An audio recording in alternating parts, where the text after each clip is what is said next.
শুভ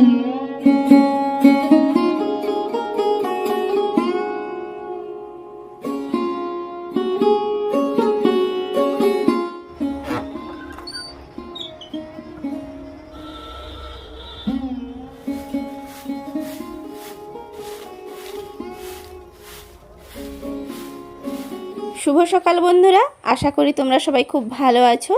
নতুন আরও একটি ব্লগে তোমাদের সবাইকে অনেক অনেক স্বাগত। আবারও একটা নতুন দিন, নতুন সকালকে সঙ্গে নিয়ে হাজির হলাম বন্ধু তোমাদের সামনে। এখন বাজে সকাল 6টা, আর এখন থেকে আমি ব্লগটা স্টার্ট করলাম।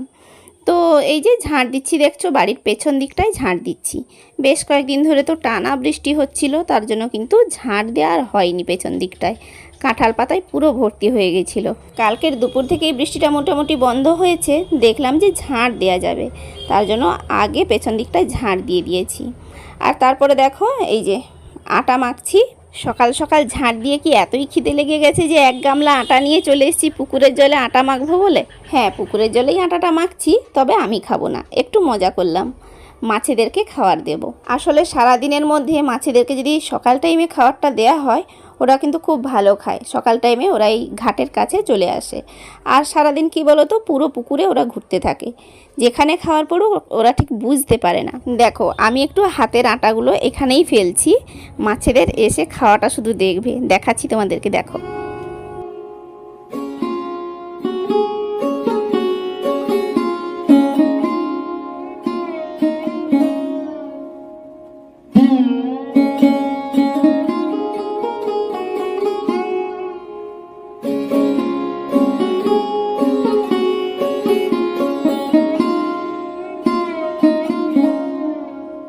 মাছগুলোকে তো তোমরা দেখলে, কিন্তু বুঝতে কি পেরেছো এগুলো কি মাছ?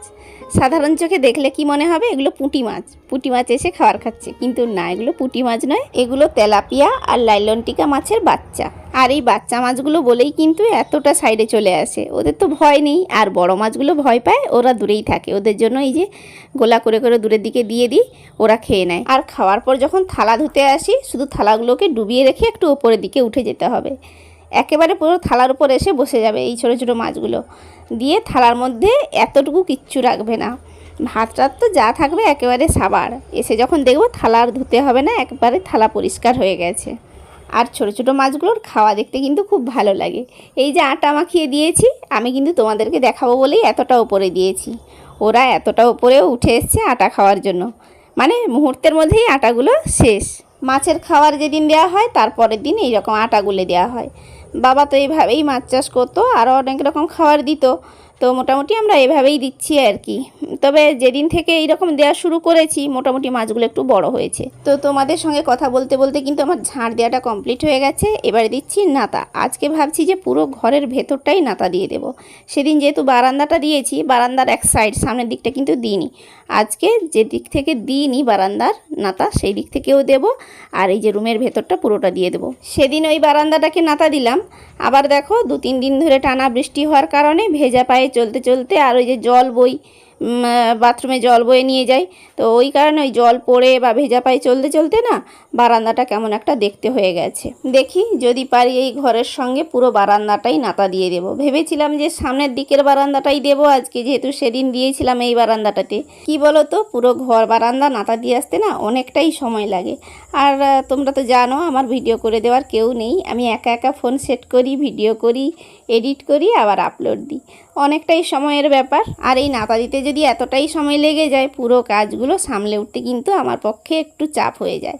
আর তার জন্য কিন্তু আমি মানে একদিন রুমটা নাতা দিলাম, একদিন বারান্দাটা দিলাম, একদিন রান্নাঘরটা দিলাম, এই রকমই করি। বারান্দাটার কি অবস্থা হয়েছে দেখেছো? এখানেই যেহেতু জুতো নিয়ে বেশি হাঁটাহাঁটি করা হয়, মানে যেহেতু এখানেই জুতো রাখা হয়, তার জন্য কিন্তু ওই ভেজা জুতোতে মাটি উঠে আসে। এই জায়গাটা কিন্তু নরম মাটি দিয়ে সুন্দর করে লেপে দিলেই দেখতে ভালো লাগবে। আর এই নরম মাটি কিন্তু যে কোনো মাটিতে হয় না, একই ইঁদুর মাটিটা ঠিকই এনে জল দিয়ে ভিজিয়ে রাখতে হয়। একদিন পর ভিজে গেলে ওই মাটিটা দিয়ে সুন্দর করে লেপে দিতে হয়। আর এই ইঁদুর মাটি কিন্তু আমাদের বাড়ির এখানে পাওয়া যায় না। তো ওই যে বাড়ি ধারের পুকুরে মাছ ধরতে যাই না, ওইখানে কিন্তু ইঁদুর মাটি পাওয়া যায়। আর সময়ের অভাবে কিন্তু আমি যেতেও পারছি না, আর মাটি আনতেও পারিনি, তার জন্য বেশি করে গোবর দিয়ে লেপে দিলাম।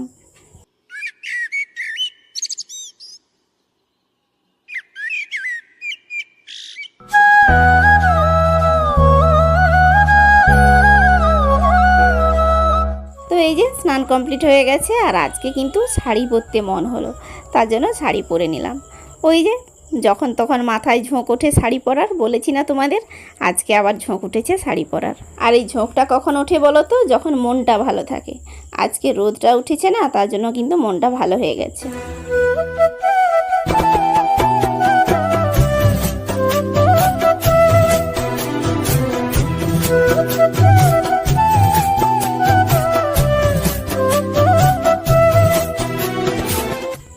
এই রকম ডাসা ডাসা পেয়ারা খেতে কার ভালো লাগে বলো? আমার তো প্রচুর ভালো লাগে। আমি ডাসা পেয়ারা খুব পছন্দ করি, যেগুলো কড়কড় শব্দ করে না ওগুলো। আর পাকা পেয়ারা কিন্তু আমি একদমই পছন্দ করি না। আর এই পেয়ারা কিন্তু দিয়ে গেছে আমার মামি। মামি মানে মেজো মামি শাশুড়ি। আজকের সকালেই এসছিল, এসে দিয়ে চলে গেছে। তো পুজো দেওয়া আমার হয়ে গেছে, এসেই নিজেকে একটু পরিপাটি করে নিচ্ছি। পরিপাটি মানে চুলটাকে ভালো করে বেঁধে নিয়ে একটু সিঁদুর পরা। স্নান করে এসেই কোনো দিন সিঁদুর পরে, আবার পুজো করে এসেও কোনো দিন পরি। যাই হোক, রান্নার জোগাড় করতে বসলাম। আর এই যে শশাগুলো দেখছো না, পেকে যাচ্ছে, মানে কোনোটা নষ্ট হয়ে যাচ্ছে, কোনোটা পেকে যাচ্ছে। তার জন্য ভাবলাম শশাগুলো আর রাখবো না। আর এই যে অবস্থা হয়েছে শশাগুলোর, এগুলো কিন্তু আর কাঁচা খাওয়া যাবে না। তার জন্য এমন কিছু করতে হবে যাতে আজকেই সব শশা শেষ হয়ে যায়। আর এখন আমি কি করছি বলো তো? শিলের এই নোড়া দিয়ে বটিতে ঘষছি। কেন? আসলে এই শিলের নোড়া দিয়ে বটিতে ঘষে দিলে ভোঁতা বটি আবার আগের মতো সুন্দর হয়ে যায়, মানে কাটাটা সুন্দর হয়। আসলে সেদিন যে বাড়ির পুকুর থেকে মাছ এনেছিলাম, একটা মাছের মাথা চিত্তে হতো। ওই মাছের মাথা চিত্তে গিয়েই আমার বটির এই অবস্থা হয়েছে। বড় বটি রয়েছে, ওটা নামাইনি, খুব ভারী। এই হালকা বটিতেই সব কাজ করি। তো এই বটির অবস্থা দেখো, শশাটাই কাটা হচ্ছে না। অন্যান্য শক্ত জিনিস তো অনেক দূরের কথা। আর এই ট্রিক্সটা কিন্তু আমার মা শিখিয়ে দিয়েছে। তো এই যে ঝোলের জন্য শশা আর আলু হালকা হালকা ভেজে রেখে দিয়েছি। এবারে শশাটা ভাজবো।